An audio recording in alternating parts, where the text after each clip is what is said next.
Hello bitches! Today we're gonna talk about the movie After. Yes, the movie based on the fanfic about Harry Styles and the mermaid girl from H2O. Where they became Hardin Scott, which is the British guy that British people don't think is British because his accent seems fake. Tell me what else I can do to make you believe that I love you. You're never gonna trust me. And this girl. Trust you. You think that I should trust you? Where has that ever gotten me? Which she is the sister of Hannah, the one that kills herself on the bathtub. As any teenage girl, I was obsessed with After when I was 14.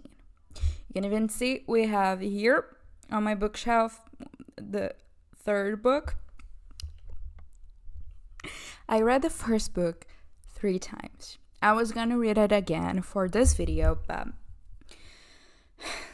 I'm not that masochist, so I didn't. So we're gonna go with what I remember in my head, which is probably not much. But we have to give Anna Todd, the author, some congratulations, because she is not a bitch who forgot about her roots. Because most authors, when they go from fanfic to published authors, they try to forget where they started, which is on Wattpad. Anna, on the other hand, she made the whole movies on Wattpad Productions, which I didn't even know it existed, but apparently it does. And I think they also the same producers of After are the producers of Beautiful Disaster, which I have read the book too. We can do a video about it. Nothing like the books at all. The first thing you need to know is that the books are way worse than the movies of After, because they wanted to be PG-13. Hey, Billy, would you settle for a PG-13 relationship? I'm going to talk more about the difference as we go on, but After is not a story that can be PG-13 and still have the same impact. So it kind of became just a shitty rom-com, if I'm being honest. The other books, though, they are more, I think they are PG.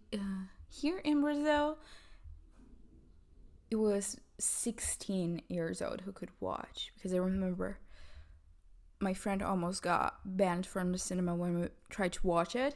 So I'm not sure the other ones worked like that, but the first one is PG-13 here too, I think, which I don't quite understand because there's moaning. And Robert Pattinson said that you can't trust and moan. Because it's trying to shoot PG-13 stuff. Yes. And so you can't shoot any. So they decided to shoot close-ups of our faces, see faces to the camera. Yeah, basically. sure. At the same time and be PG-13. Anyway, so we start with Tessa saying that her life before him was so simple and planned, and her life after him, there was just after. My life before him was so simple and decided. Now after him, there's just after. Bitch, what the fuck does that even mean? And of course her life before him was boring. He's toxic as fuck. What? This is just ridiculous. So we cut her house, and here's where we start some big diversions of the book to the movie. Towels, battery charger, phone charger. I can always drive anything off if you forget it. Her mom in the book is a fucking bitch. With all due respect, I call you all bitches. She's actually a fucking whore. She, in the movie, is just a very controlling and concerned, annoying mom. In the books, she wants to control every single part of Tessa's life. Which, I don't remember exactly, I just remember hating her so much. And I mean, she's right. The mom is right, because Hardin is a fucking piece of shit. no one should be with Hardin because he is toxic as fuck. And the mom's right about that. But she's so fucking crazy that you root for Tessa to be with Hardin so the mom can go fuck herself. Or maybe that's just me. I don't know. We are introduced to Noah, Tessa's boyfriend / brother. You cannot tell me you watched this shit and didn't think he was her brother. There's no way they both date. Okay, no fucking way. Even Steph, her roommate, once she sees him, she's like, oh, you have a really cute brother. Your brother's cute. Oh, you mean Noah? No, he's my boyfriend. So they get to the university and we meet Steph, which she will be a fucking bitch on the third book, but for now she's cool. The mom hates her because she has colorful hair. And she vapes. I don't vape, but my hair is... Okay, I cannot talk about hair today. My hair looks awful. But I have colorful hair, so... Bitch, fuck off. You boring slut. Straight down to the housing office right now and requesting a room change. What are you talking about? Tessa meets London. And he's actually American. I'm sorry, I had to make that joke. My jokes are not funny, okay? Get over it. And I thought he was gonna be another love interest because in all those silly books like Twilight, 50 Shades of Grey, or After, the protagonist for some reason is just a boring bitch, which her only personality is reading, which actually is quite fitting because I'm exactly like them. And they are like so pure and virgin and never touched themselves before, and they know nothing about their body, and they never even kissed a boy. But for some reason they are so boring as fuck, and the whole city wants to fuck them. I don't know, that never happened to me, I guess. Maybe I'm just jealous.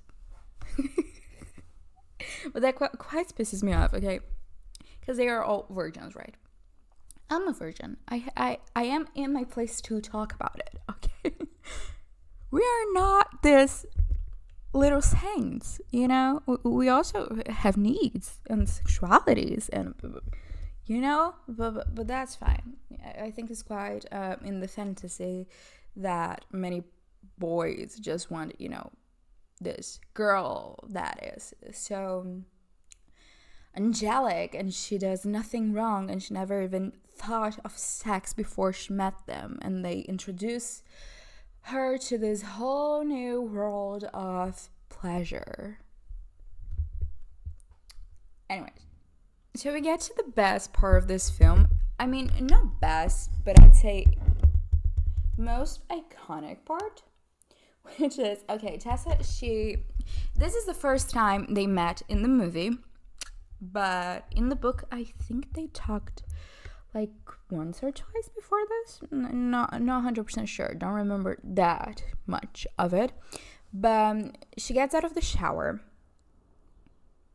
Oops, and it is starting to rain.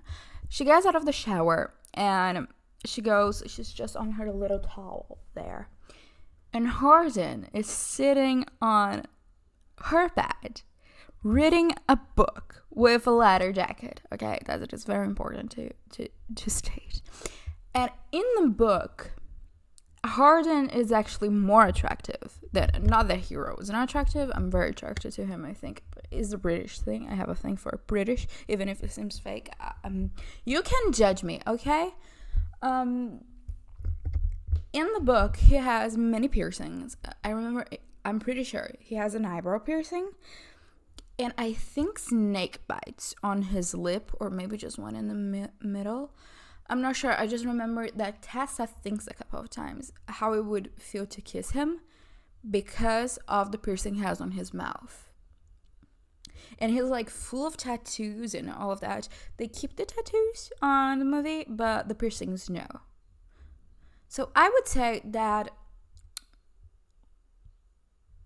Hardin would be kind of Felix from South Park and eyebrow piercing. Anyways, and then she sees him through the reflection of the mirror, and she's like, "Can you go out so I can change?" And he's like, "Don't flatter yourself. I'm not even looking."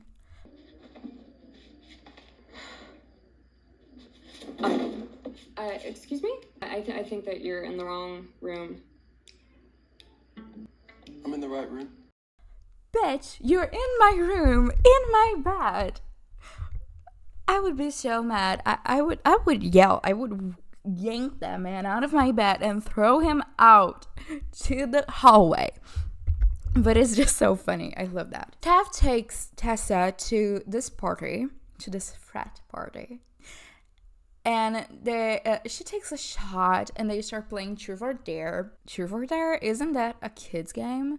And then Molly, a fucking bitch, turns to her and says like, "Not the way we play it." Truth or Dare? No. Oh, wow. No. Isn't this a kid's game? Not the way we play. Bitch, how are you playing it? Because the way you play it, it is taking shots and kissing. That's the way I've been playing since I'm 12. I'm joking. I haven't been drinking since I'm 12. That became a little concerning. But like, how are you playing? Are you putting your credit card?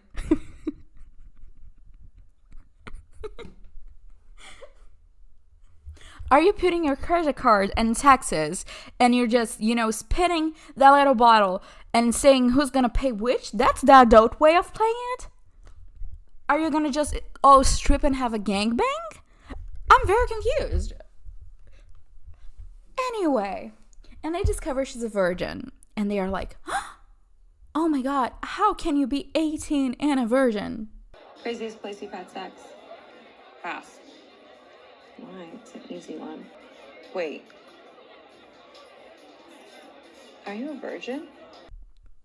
I'm very offended because when I read this for the first time, I was like, I'm not gonna be a virgin at 18. That's fucking ridiculous.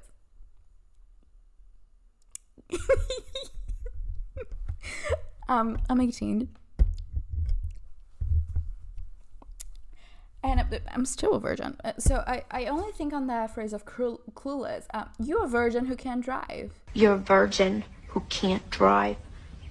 Well, actually, when I filmed it, I was a virgin who couldn't drive.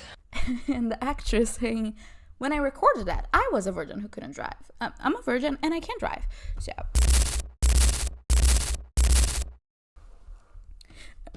14-year-old me who was obsessed with this book would be so disappointed in me. Tessa goes away and she's like, "I'm not gonna kiss you.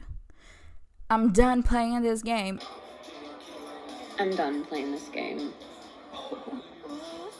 Stupid girl, that's only gonna make him like you more because you're the first girl who doesn't want him and everyone wants him for some creepy reason that I don't know.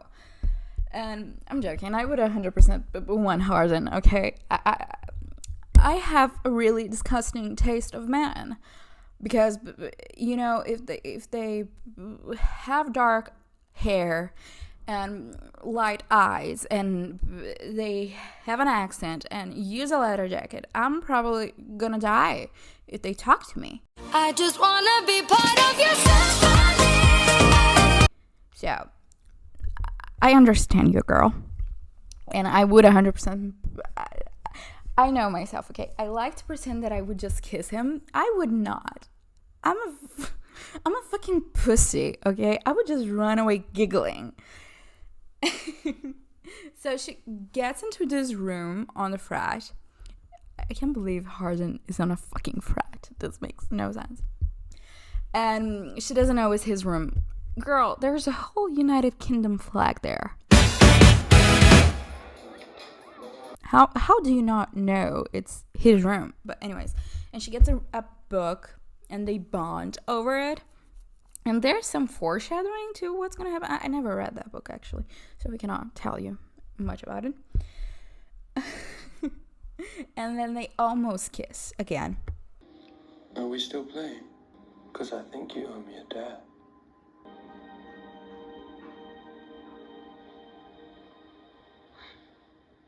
Wait. She remembers she actually has a boyfriend, but I mean, he doesn't have a leather jacket and a really sexy accent, so boo! Boring. Break up with him. I'm joking, but he sends messages like, "Are you fucking drunk? Your mom would be so disappointed in you. Already on your first day of college getting drunk? Boy, she had a fucking shot. She's not on an alcoholic coma. Slow the fuck down." I don't know. I just hate Noah. It's so boring.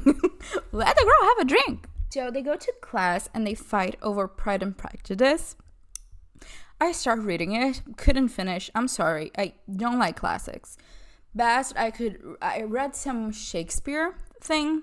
Didn't understand a word because that is in fucking British, you know. And so I tried a little bit of Pride and Prejudice. I do actually have a really pretty copy. It's there. It's the blue one. It's a very amazing copy. Never read it. Never touch it because it's so pretty. I'm scared of damaging it. And they talk about it. And I remember that in the book it was way funnier and way more entertaining to read than in the movie. But it's kind of the same. I mean, they do fight and ooh, it's raining and there's sun. We're gonna have a pretty rainbow. Anyway, but in the book is, I don't know why, but it's way more entertaining. Yeah, but fuck it. But I don't know why I pointed this out. She discovers that London is actually Hardin's stepbrother. "Oh, stepbro, please help me. I'm stuck in the washing machine." Sorry, my jokes are so bad. I'm even disappointed. Okay, don't mind me. I'm sweating. So hot in this room. And she also discovers that Hardin's dad, who knows, he's actually the principal, the director, I don't know how you fucking call it, the person who is in control of the college, of the university, I don't fucking know. But don't you worry, we have so much daddy issues yet to come. He takes her, okay, listen, he takes her to a forest. Okay, he takes her there, and don't get me wrong, it's a really pretty place. I would love to go there. I'm gonna change the soundtrack. I'm gonna put the same scene and I'm gonna change the soundtrack. You cannot tell me this man is not about to murder her, put bricks on her body and throw her in the river. You cannot tell me that, because that is fucking creepy as fuck. If a man with angry issues wants to take me there, I would call the police. I would. I'm paranoid. I'm paranoid as fuck.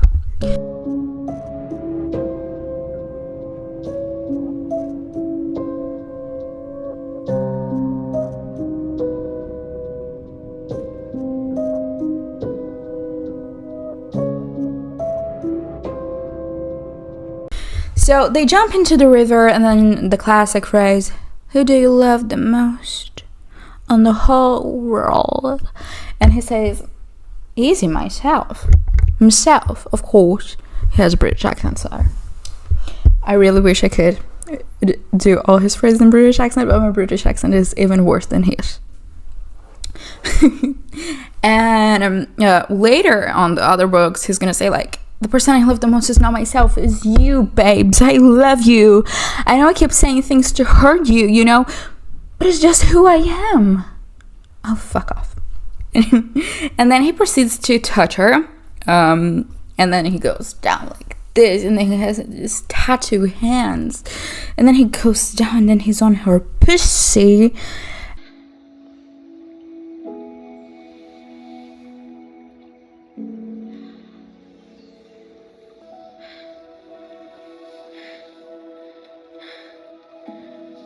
Have you never been touched before?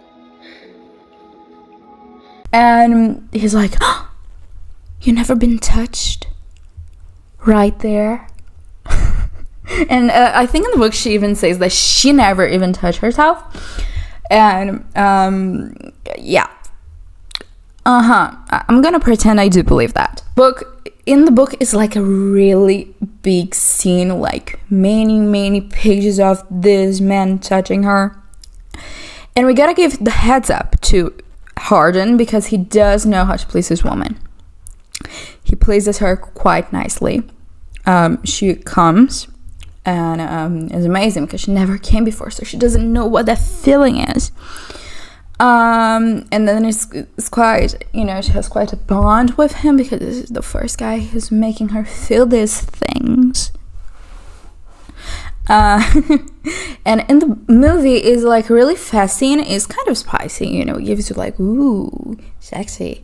But in the book, I'm pretty sure he lies her down on the grass and starts touching her, and there's like people passing by, like not people passing by, but by the end someone almost catches them or something like that. I don't remember correctly. Again, the movie didn't want to be that sexy, but it's like you cannot have 50 Shades of Grey without sex. You cannot have After without sex. Not that, I mean, it's quite the same. I could put it in the same box if I wanted to.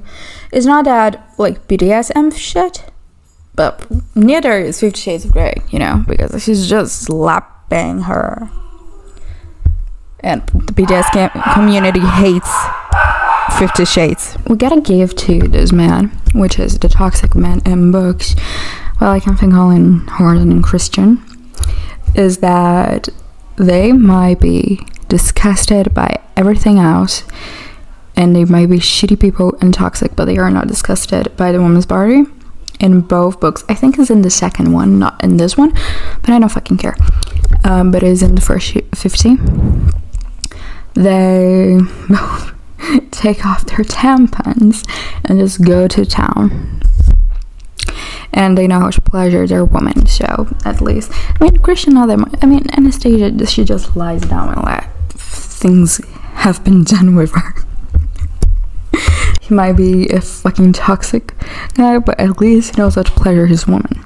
So she gets upset because she tells him she's gonna break up with Noah because they're a thing. But he said like, no, we're not a thing, I don't date.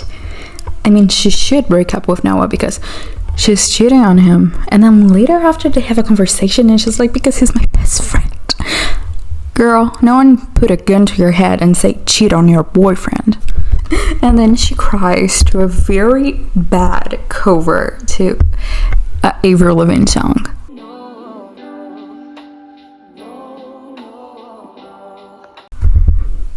So we have the bonfire where the guy that looks 50 with a really bad hair. I cannot say anything about hair today. My hair is greasy as fuck. They are doing that thing. We have that in Clueless too, where you suck the thingy and then you pass the card to the next person and then he just blows the card away so he can kiss Tessa.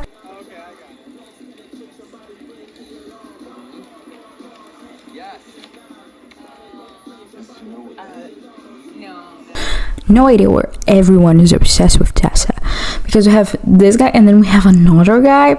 So many guys are obsessed with her. And then Hardin gets into a fight with the guy. It's just so messy and boring. And I have no idea how they haven't done a joke about Hardin and his heart on. Missed opportunity. So London calls her, saying Hardin is having like a maniac episode, kind of. And in the book they make sure to say that he broke a whole cabinet and all the dishes of the house. And I mean, I know they're rich, but this is not a Greek wedding, okay? Sorry, my jokes are bad. And in the movie is he breaks a bottle and he has a couple of things broken there. Here and there, but in the book's worse. And then they go upstairs, he hits her out.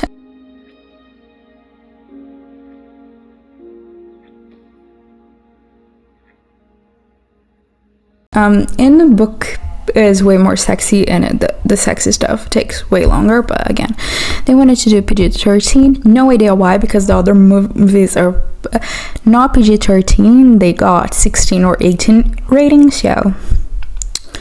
So I think in the book, Noah knows she went over to Hardin's to help him, but in the movie he doesn't know. So I'm not quite sure if my memory is right on this one. But the thing I remember in the book, the breakup is way harder on Noah, because okay, Hardin goes there and they all meet each other, and then Tessa says, tells, go away. And then Noah's like, you hurt her, Hardin, go away. And she's like, no, you, Noah, go away. And it's so fucking funny. Poor Noah, he's just, he just doesn't have a motorcycle. And it's crazy to me that the same actor that is Noah is the one that is Theo and you.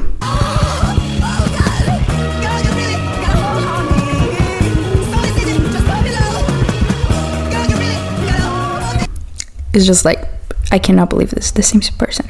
And then we cut to this scene, which is fucking ridiculous. Hardin tells her that it's not her fault that Noah is not her best friend anymore. I hate myself for what I did to him. Tessa, it's not your fault. Honey, it's absolutely her fault, because you guys were having,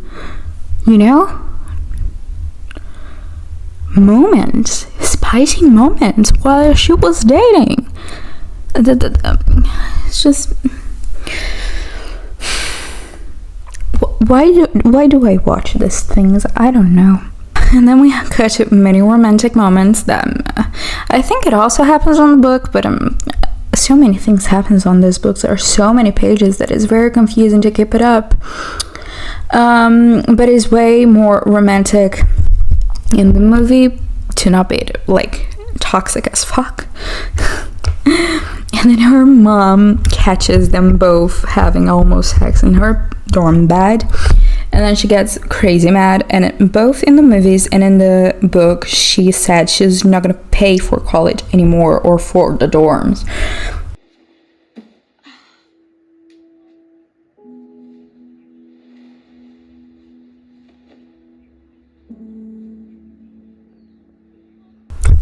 How is that gonna, she's literally like, or you choose me or you choose him. If you choose him, I'm not paying for you anymore. If I leave now, you're cut off. How is that supposed to make her choose you? That is the dumbest thing I ever heard in my entire life. So they move in together. Like, what was this bitch expecting? That she got into her knees and said, I'm so sorry, and kissed her feet. Like, I don't understand the logic of this mother. So they actually do the deal. Are you sure?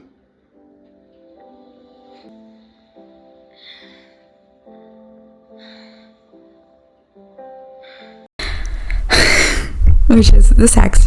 And this is the way worst part on the book, because in the movie he only makes her fall in love with him, but actually him and one of his friends, I think is Zad, his name, Zad, something like that, they bet who's gonna fuck her first, who's gonna take her virginity.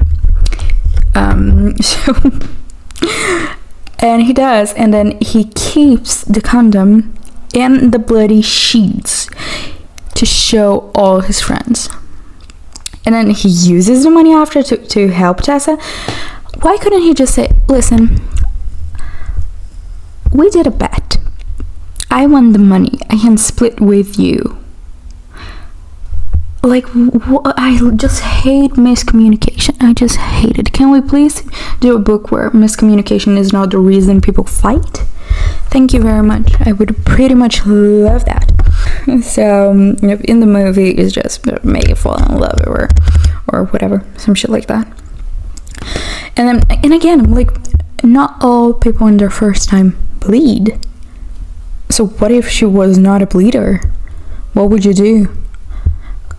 And I mean, he could have just jerked off, get the condom, cut his hand, and do the thingy with the blood. Like, not that difficult. You don't need to use your brain that.